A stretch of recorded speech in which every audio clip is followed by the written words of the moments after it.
하나님께서 주신 말씀은 야고보서 3장 17절부터 18절의 말씀입니다.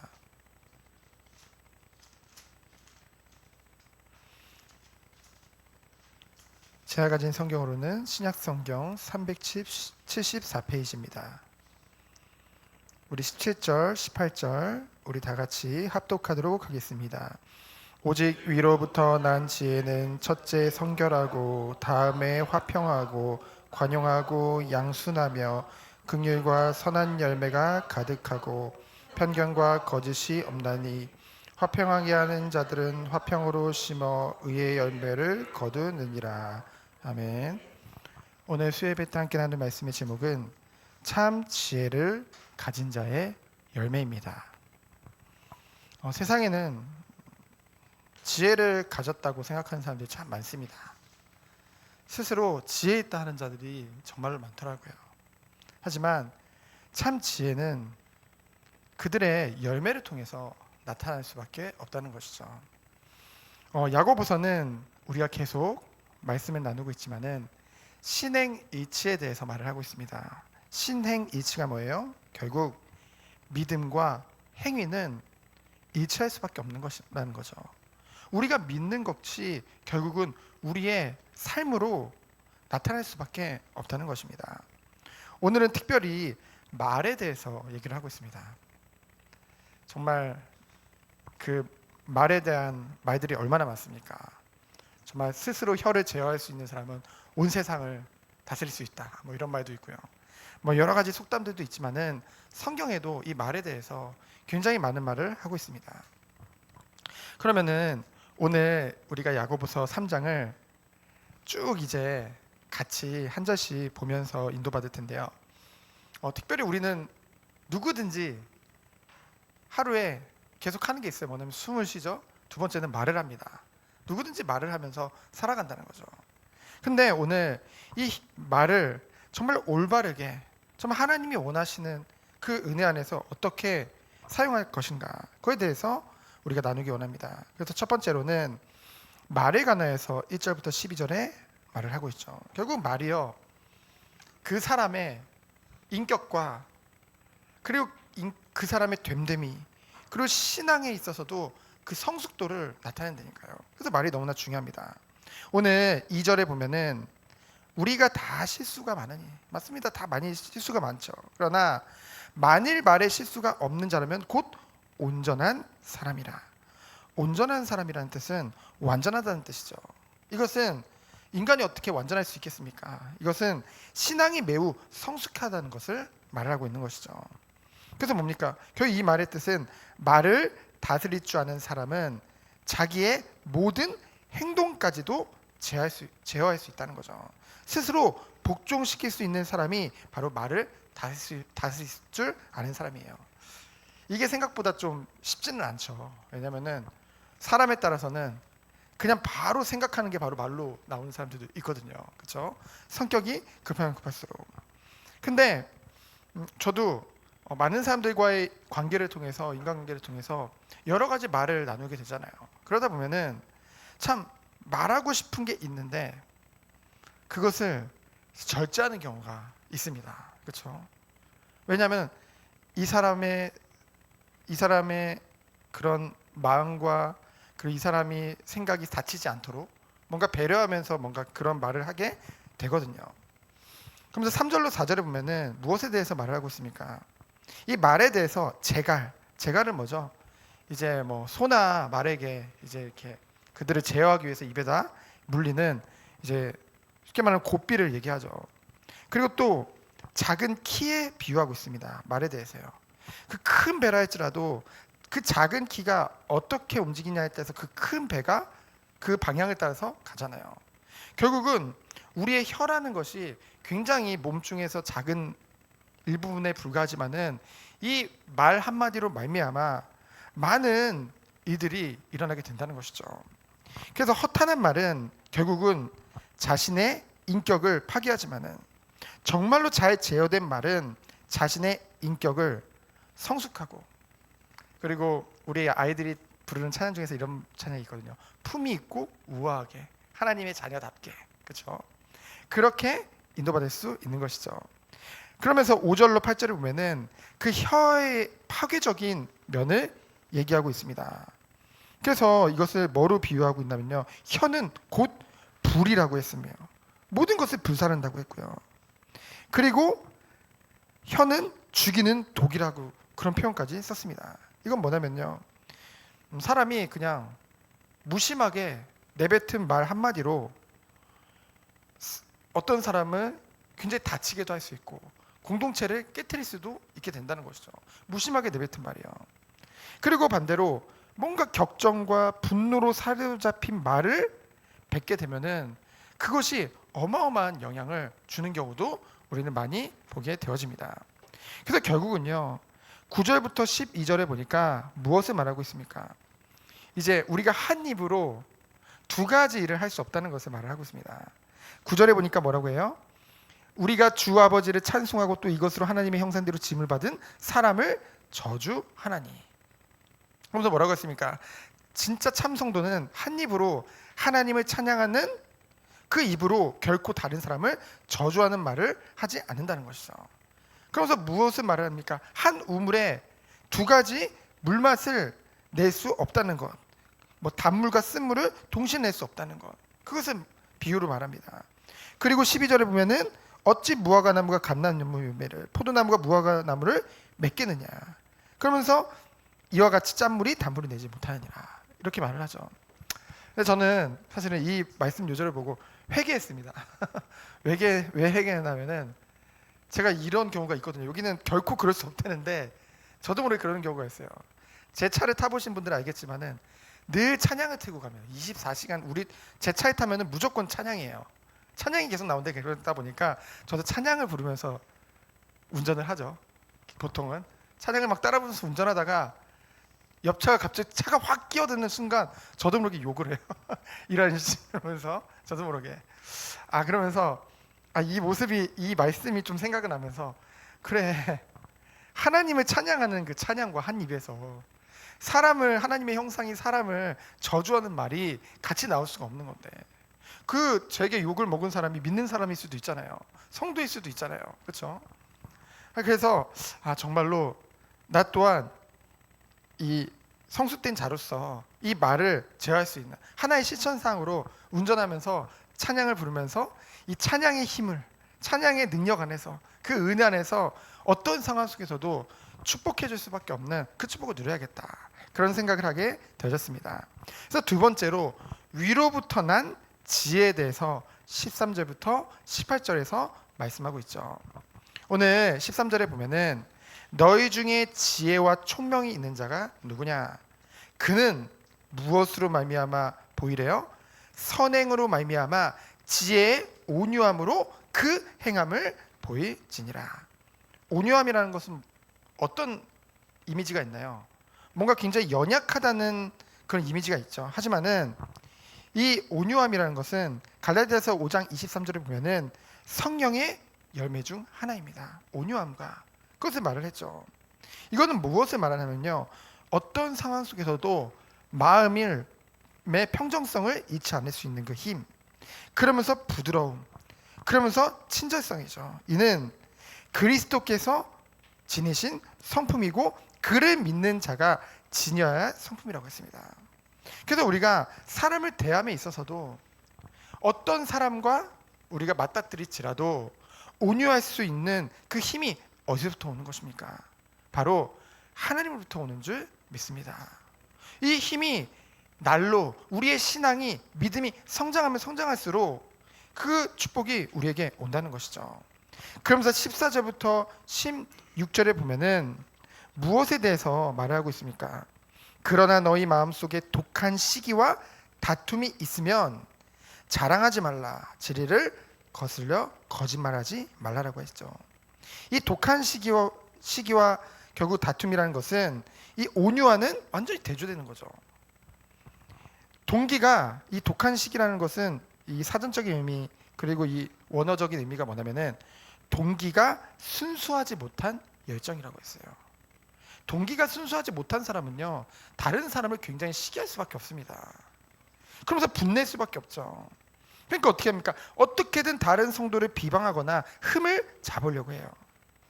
결국은 그로 인한 다툼은 교회 내에서 뭐예요? 특징이 어때요? 이 사람이 당을 짓는다고 했죠.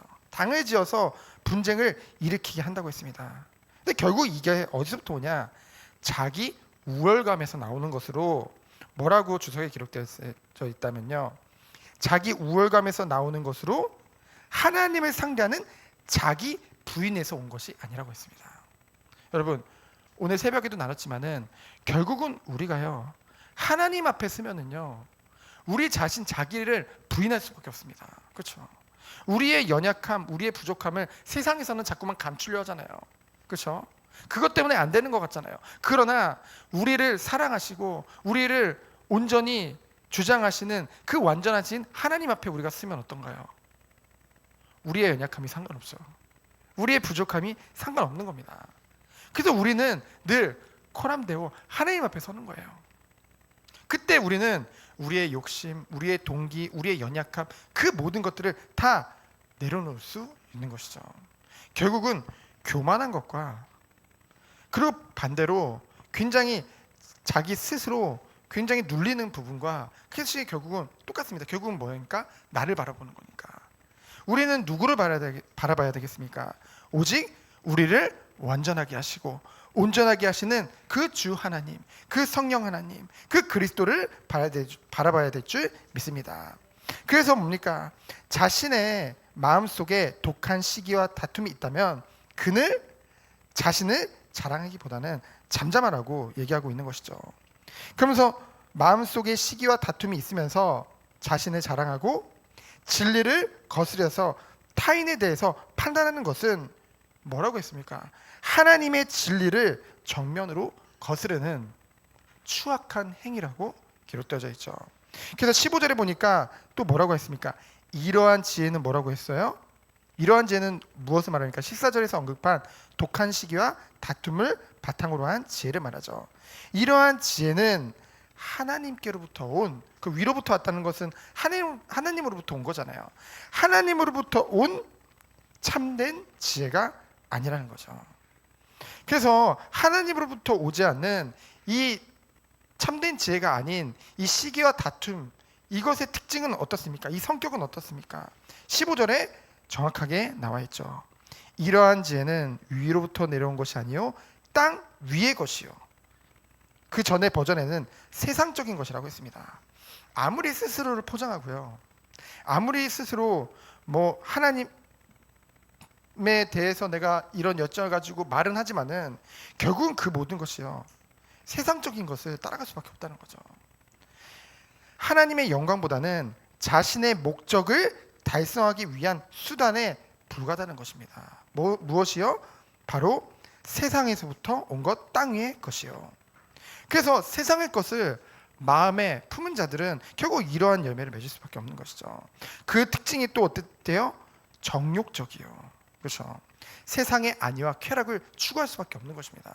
인간은 육신적으로 계속 안주하기를 원하고 뭔가 세상의 안위를 바라볼 수밖에 없거든요. 그러면서 또 그 특징이 또 뭐래요? 귀신의 것이요. 그 전에 버전으로는 마귀적이요라고 했거든요. 결국은 그러한 모든 것들이 마귀가 하는 짓과 다를 바가 없다는 것입니다. 이 모든 것이 결국 하나님을 대적하는 행위라는 거죠. 그래서 그들의 열매에 대해서 16절에 나옵니다. 시기와 다툼이 있는 곳에는 어때요? 혼란과 모든 악한 이들이 있을 수밖에 없는 것이죠. 이것이 우리가 살아가고 있는 현장입니다.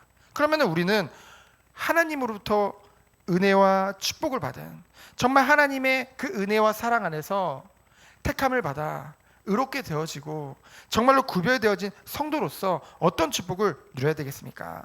그 부분에 대해서 17절부터 16절에 나오고 있죠. 무엇입니까? 위로부터 온 참 지혜에 대해서 말을 하고 있습니다.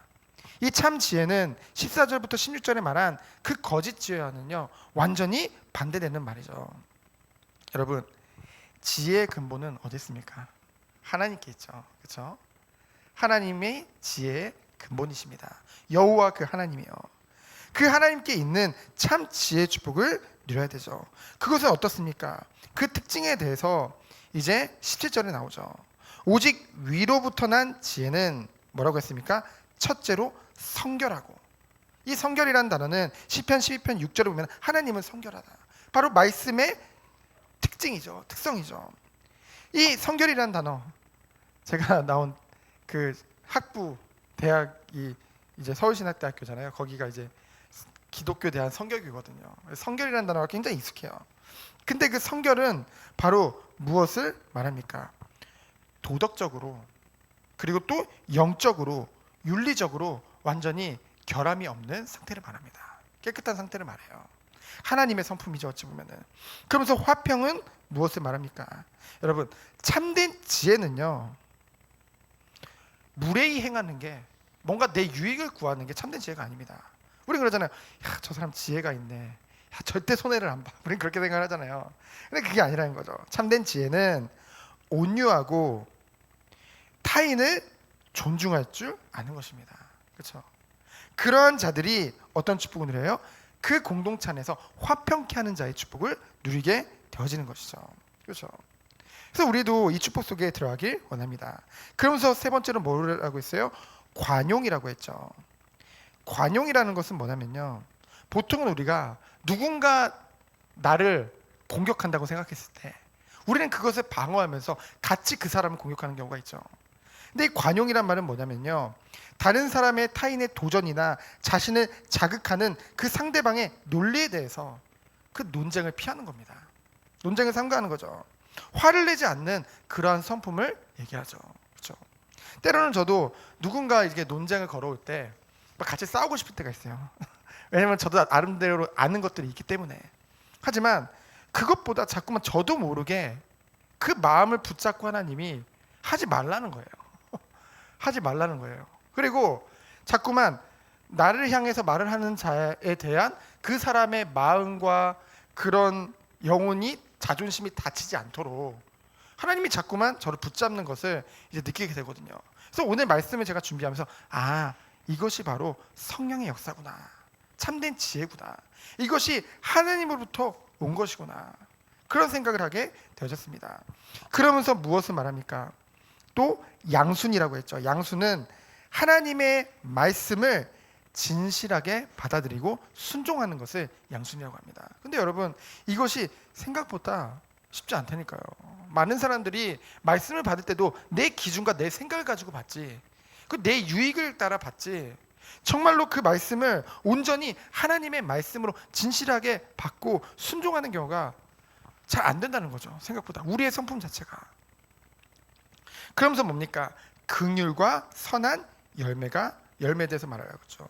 이 긍휼과 선한 열매, 이거는요, 이 아까 말했던 그 다툼이 있는 그 시기와는 완전히 반대되는 것입니다. 이 긍휼이라는 말은요, 남의 형편을 들었을 때, 정말 그 사람의 그 연약함을 봤을 때 그것을 동정하는 마음이에요. 그리고 실제적으로 그들에게 도움을 베푸는 것이 바로 긍휼히 여기는 마음입니다. 이것은요, 인격적으로 착해서 그런 게 아니에요. 원래 착해서 그런 게 아닙니다. 이것 또한 성령의 열매라거든요. 정말 우리를 성령께서 주관하시고 성령이 함께 하신다고 한다면은 우리는 다른 자들을 긍휼히 여기는 마음을 가지고 동정하는 마음을 가지고 그들을 도울 수 있는 것이죠. 그렇죠? 근데 이게 인간 사랑입니까? 아니에요. 저는 생각하면 생각할수록 이거는 절대 인간 사랑이 아니다. 원수까지도 사랑하고 모든 자들을 정말로 도울 수 있는 이 힘은 하나님이 우리에게 베푸신 그 사랑이다. 그리스도의 사랑이다. 그 사랑 가지고서는 안 된다. 그것을 깨닫게 되어집니다. 그래서 이 긍휼의 그 열매로, 그 결과로 바로 선한 열매가 올 수밖에 없는 것이죠. 그것은 또한 무엇을 말하고 있습니까? 바로 편견과 거짓이 없나니. 이 교회에 보니까 이 외모로 판단하는, 우리가 1장 2장에서 봤잖아요. 사람들이 자꾸 외모로 판단하는 거예요. 특별히 뭐 2장에 보면 막 차별해서 막 대하는 거예요. 외모를 보고. 그게 보통은 뭡니까? 그래서 편견과 거짓이 없다는 거죠. 정말로 하나님으로부터 온 참된 지혜를 가진 자들은 편견과 거짓 없이 모든 사람들을 정말로 진심으로 하나님의 마음으로 돕고 살릴 수 있는 그런 축복이 우리의 삶 가운데 누려지게 된다는 것입니다. 그러한 자들은 어떤 축복을 누리게 됩니까? 18절에 마지막에 말씀하고 있죠. 화평하게 하는 자들은 화평으로 심어 의의 열매를 맺느니라. 화평이라는 것은 아까 뭐라고 했어요? 상대방을 존중하고 이해함으로써 오는, 그 사람을 이해하고 그 사람을 정말로 존중할 때 서로 간의 관계가 회복될 수밖에 없죠. 그러면 화평하게 되어지는 축복이 오고 평화가 오게 되어집니다. 이때 오는 건 뭘까? 이것을 심을 때, 우리가 가는 곳마다 화평케 하는 자의 축복을 누릴 때 우리가 가는 곳마다 하나님이 원하시는 의의 열매가 가득할 줄 믿습니다. 저는 우리 성도님들이 그 축복을 누렸으면 좋겠어요. 결국은 우리가 믿음 따로 생활 따로가 아니라는 거죠. 믿음 따로 삶 따로가 아니라는 것입니다. 우리가 믿는 것과 우리의 모든 삶은 일치할 수밖에 없는 거예요. 그것이 바로 성화의 삶이요, 하나님이 주시는 그 열매를 맺는 삶인 줄 믿습니다. 그래서 제가 오늘 말씀을 마지막으로 결론 내리면서 신행이치에다가 하나를 더 붙여봤어요. 신언이치. 그래서 믿는 것과 말하는 것은 일치한다. 이게 엄마들이 자녀에게 잘 안 되거든요, 이런 게. 교회에서는 신언이치가 되는데 집으로 돌아가면 또 이제 안 되거든요. 그렇죠? 신언이치의 삶. 그래서 우리의 입술을 통해서 정말로 단물과 쓴물이 동시에 한 샘에서 나올 수 없듯이 정말 우리의 입술을 통해서 우리가 예배를 때 하나님을 찬양하고 하나님께 영광 돌리고 우리가 주님을 바라보는 그 마음이 우리의 실제적인 삶 가운데서도 그대로 누려지는 그 축복이 있기를 예수 그리스도 이름으로 축원드립니다. 시간 기도합니다. 하나님 감사합니다. 참된 지혜를 가진 자의 그의 삶의 열매가 가득 맺는 우리 모든 성도님 되도록 주께서 축복하여 주옵소서. 살아계신 예수 그리스도 이름으로 기도합니다. 아멘.